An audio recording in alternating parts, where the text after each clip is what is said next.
तो हेलो दोस्तों। आज हम बात करने वाले हैं बहुत ही इम्पोर्टेंट बम्पर भर्तियों के बारे में, क्योंकि इंडियन नेवी का नोटिफिकेशन आउट हो चुका है। हम डिटेल पूर्वक बात करेंगे। एप्लीकेशन कब से स्टार्ट हो रहे हैं, कब से फॉर्म स्टार्ट हो रहे हैं, लास्ट डेट क्या है।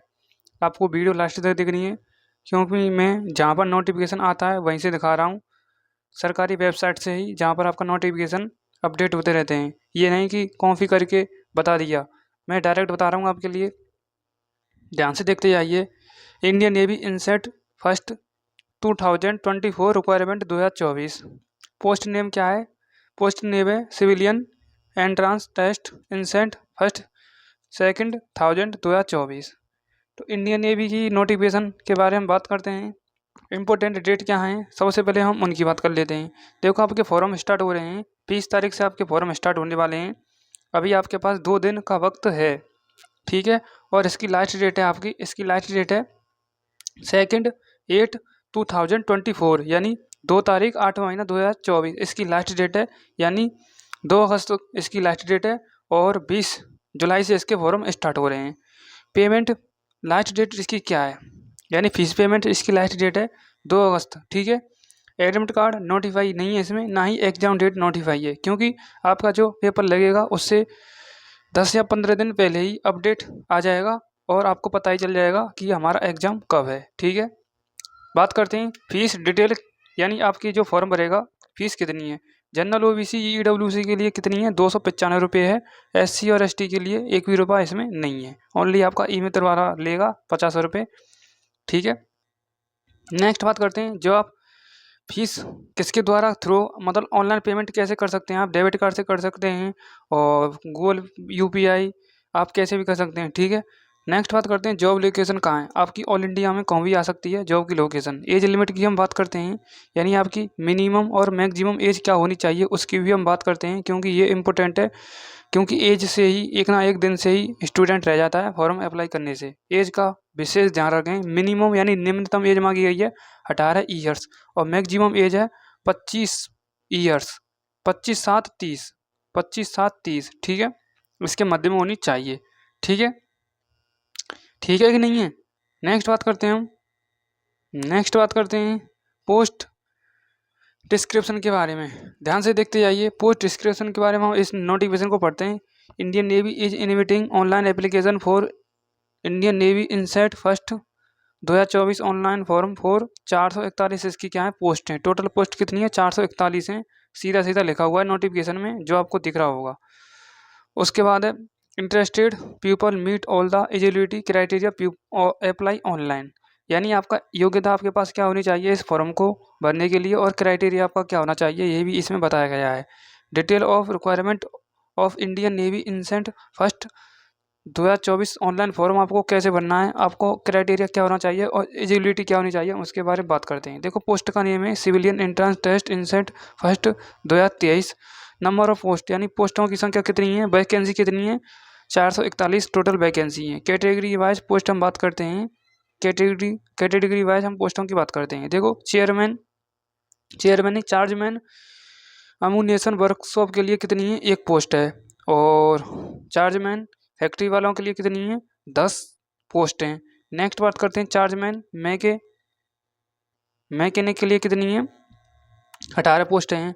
और साइंटिफिक असिस्टेंट के लिए कितनी है, 4 पोस्ट हैं। और आगे हम बात करते हैं डॉर्कस्टमैन के लिए कितनी है, 2 पोस्ट हैं। थोड़ा प्रॉब्लम है बोलने में, क्योंकि आज बहुत दिक्कत है, इसलिए कुछ अटपटे शब्द कुछ अलग ही बोल रहे हैं, इसलिए आप ध्यान से फोकस करते जाना स्क्रीन पर। और फायरमैन के लिए कितनी है, 444 पोस्टें टोटल। उसके बाद बात करते हैं फायर इंजन ड्राइवर, जो आपका इंजन ड्राइवर होता है उसके लिए कितनी है, उसके लिए कितनी पोस्टें हैं। उसके लिए हम आगे बात करते हैं 58 पोस्टें हैं फायर इंजन ड्राइवर के लिए, ठीक है। नेक्स्ट बात करते हैं ट्रेड्समैन के लिए कितनी है, 161 पोस्ट हैं। उसके बाद हम पेस्ट कंट्रोल वर्कर के लिए बात करें तो 18 पोस्ट हैं।